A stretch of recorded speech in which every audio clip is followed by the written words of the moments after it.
Hello everyone, Jonathan Casey here with Mercury's Messenger Astrology. Here to do a different kind of video today. I thought I'd even mention thanks to my audience who's been sticking around even though I kind of haven't been doing some videos as of late. Things are kind of going crazy right now in my life. Started a new job after just moving and having a really tough winter, and I'm having a Mercury retrograde repeat of situations again. Now, not as of yet, um, but my home situation where I'm staying is kind of on the rocks at the moment. So I was at work the other night, and one of my dogs bit their kid in the butt while I was at work. So they don't want my dogs there really anymore. Um, so things are hard in that sense. And the other thing too is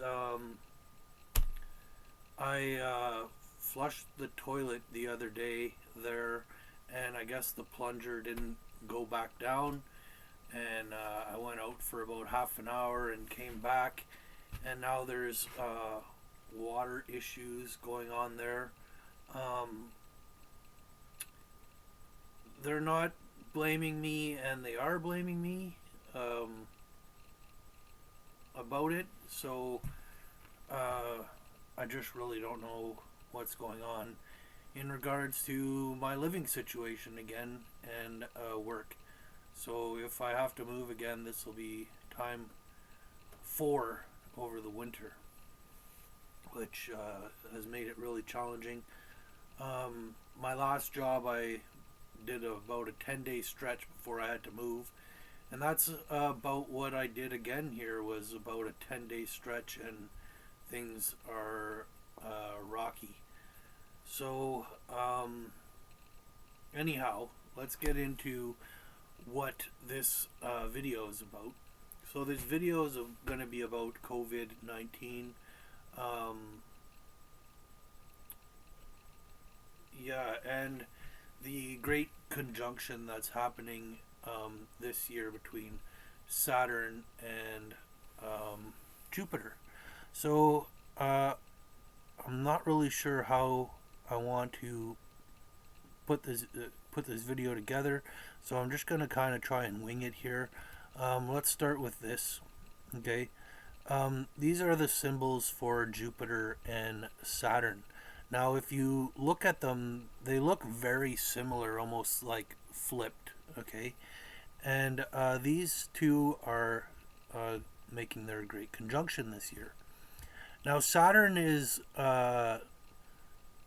traditionally ruled Aquarius, as well as currently and traditionally ruled Capricorn. Rules Capricorn. So the cross in Saturn's symbol is that Capricorn part, the physical reality, the cross, the material world.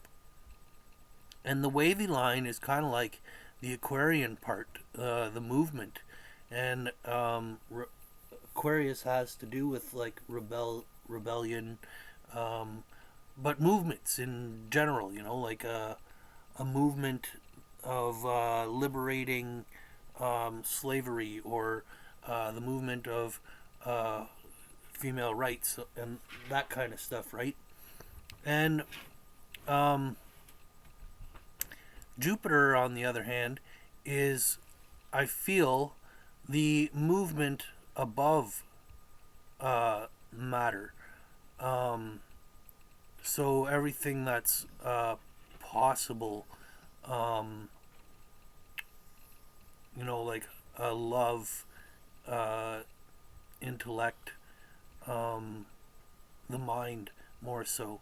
And how I look at these two and this great conjunction is I kind of look at it as I kind of look at Jupiter as the higher Christ consciousness, when I look at Saturn as the physical manifestation of Christ. So, which is coined antichrist. But really, anti in gambling is how much money you're putting into the pot, how much, money in Europe is pound, and pound is what? Weight. So it's how much weight you're willing to gamble, or whatever. So anti to me is just weight, is physical. And the movement part is the Christ aspect of it. The movement, which was Jesus, the movement nailed to the cross, right? And this is the Christ consciousness kind of deal, the consciousness above the physical. Okay, so that's kind of how I feel those two are, and they're meeting in December at 0 degrees Aquarius, which I feel kind of symbolizes the beginning of the Aquarian age. Now, I don't think it's just like overnight now we're in the age of Aquarius. I think it's been an ongoing process since for a while, actually. Definitely since the year 2000, or the last Great Conjunction. But I feel even so the last Great Conjunction, I don't have internet here at camp. I should have brought it up. I didn't think I'd be talking about it. I believe the last Great Conjunction was in an earth sign, and the one before that was in an air sign, and previous to that, it was 200 years of earth signs. So, about 40 years ago, I guess, when we had that Great Conjunction in the air sign, I feel that was even a preparation for the age of Aquarius. That air Great Conjunction was preparing us for the transition. And I feel really like the age of Aquarius to me doesn't fully begin until Neptune moves out of Pisces and Pluto moves out of Capricorn, which happens more around the year 2025. I've done a video on 2025. I feel it's a pretty epic year. I focused more on 2025 than even 2020. However, I'm starting to see more importance on the Great Conjunction. I just felt like my mind was blown away with the astrology in the late summer, early fall of 2025. Oops. So, what else did I want to talk about here? Let's go to... Okay, so before I even get to that, let's go back to the screen here. So, no, let's stay with that. Okay, where was I? Here. Okay, so the coronavirus. Now, corona, it actually has to do with the sun. Okay, and as you can see here, it has to do with the surface layer on the sun and other stars. And even before that, I kind of want to point this out. So, a quote from Confucius: "Signs and symbols rule the world, not words nor laws." And so, you have to understand this to understand basically everything else that I'm saying, and putting together. So, and COVID-19, the number 19, okay? I've talked a lot about 19, 9/11, or variations of that kind of thing, okay? Um, and so, Corona is the sun. And thanks to Marishima pointing this out to me, Marishima's YouTube channel, the sun card in tarot is 19, card number 19. And 19, if you see, it's X line X, okay? So X line X. Now, for the longest time, I've put this concept together, right? The Tower of Babel, it's 91 meters tall. It's in Genesis 11, 1 to 19, or 1 to 9. There's just that number 9, 11, or whatever, 9, 1. It's in there a lot, right? And it being 91 meters tall. Now, the book of Exodus is, I had it right there, chapters 1 to 19. The other thing about Exodus is with lamb's blood, they put a line on each of the posts and an X on the door. So you got line X line, which is 91. Okay. So you see the numbers there again. Let's not get to that yet.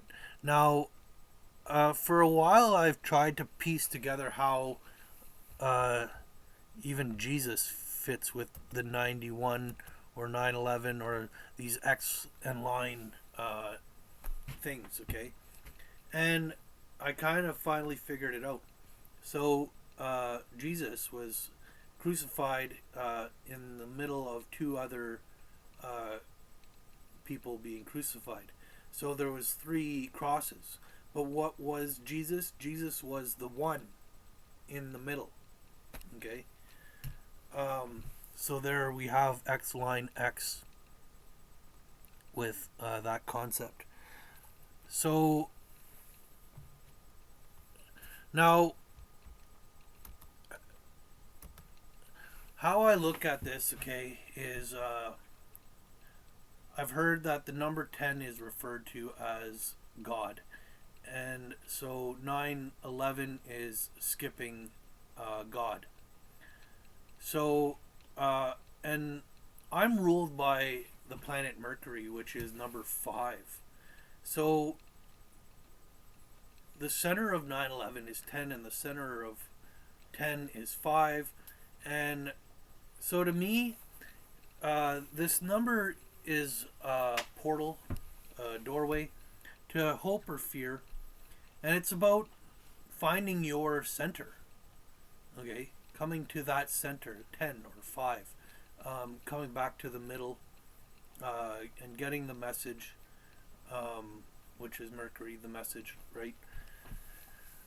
So this is just how I think, I'm not saying this is fact. This is just my mind putting concepts together, ideas together, and formulating this idea. Now, yesterday I was watching the Pele report for March 4th, or the 6th today as I do this video. And in his Pele report this week, he was talking about Jupiter, Saturn, and Pluto. I'm pretty sure that's what he was talking about. I kind of missed a part of it. But he was talking about the last time that these 3 really all came into conjunction. And it was 1800 BC, before Christ. Which 1800 BC is when Judaism began. He didn't mention that. He mentioned more Babylon, which I'm not sure if maybe they're associated. I'm not that familiar with Judaism. So I just kind of find that interesting, you know. And as well, that Jupiter and Saturn conjunction happening at 0 degrees Aquarius. I kind of mentioned that already.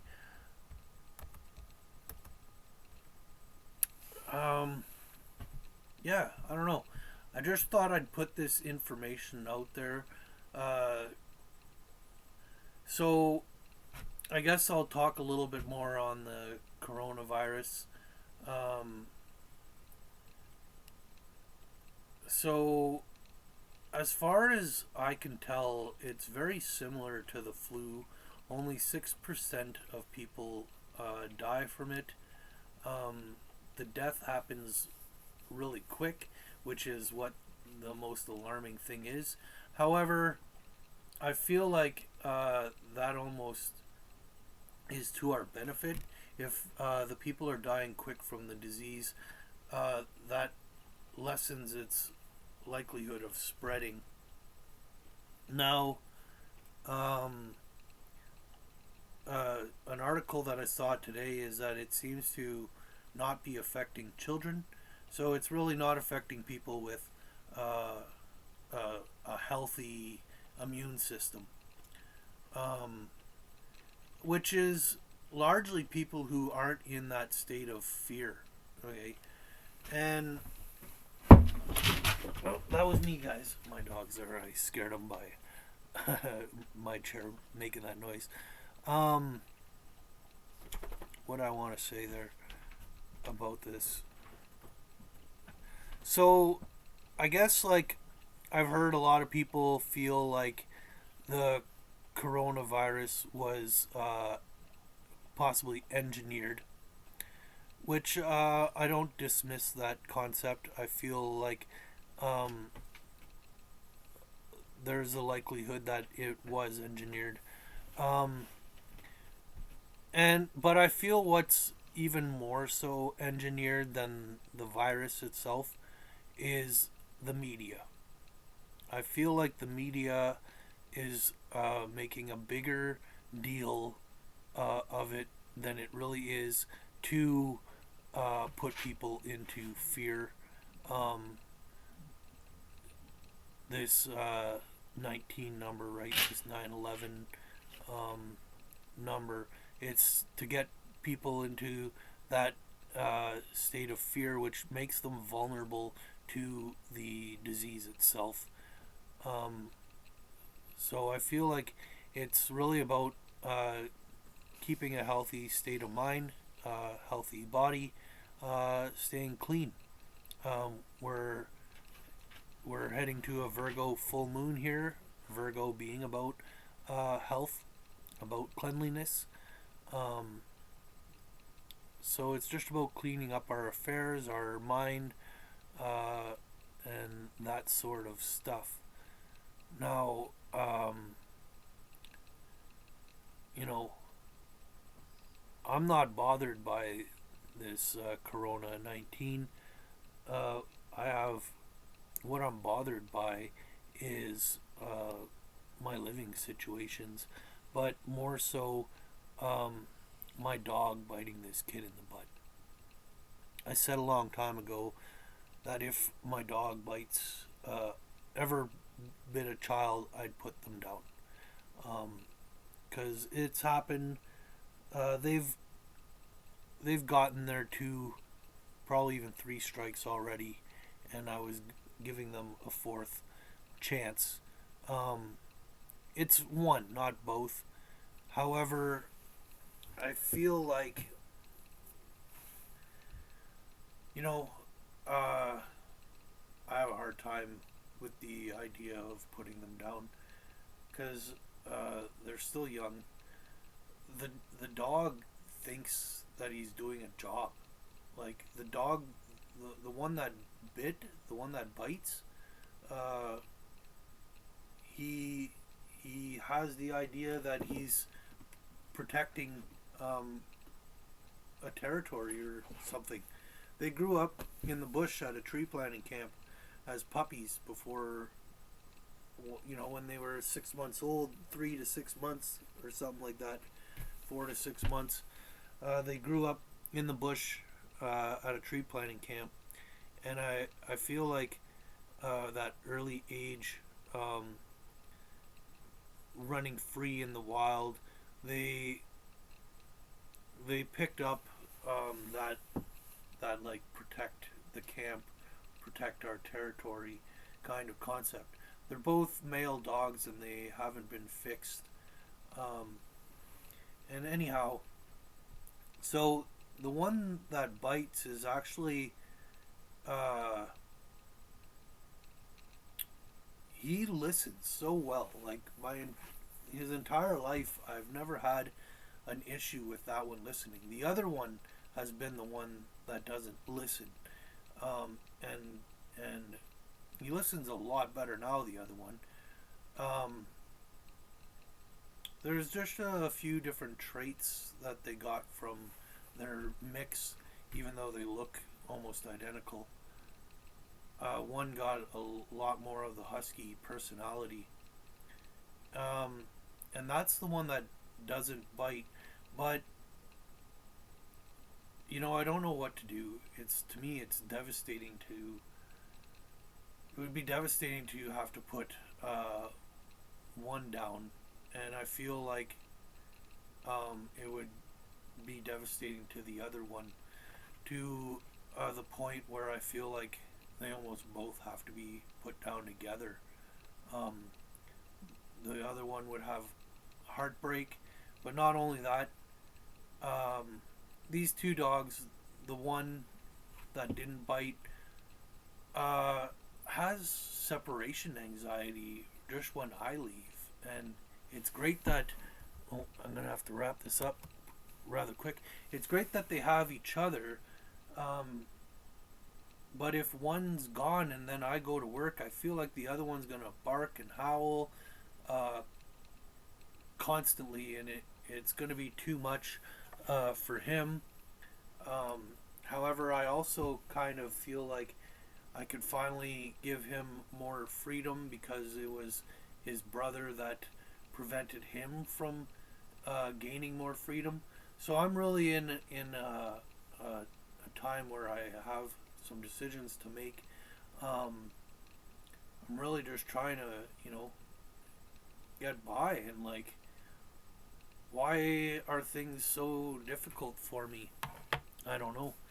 Um, and uh, I guess I had some other things to say, but it's long to explain and doesn't really need to go in this video. It had to do with why I feel like the coronavirus might be engineered. Uh, but anyhow, that's a talk for another time.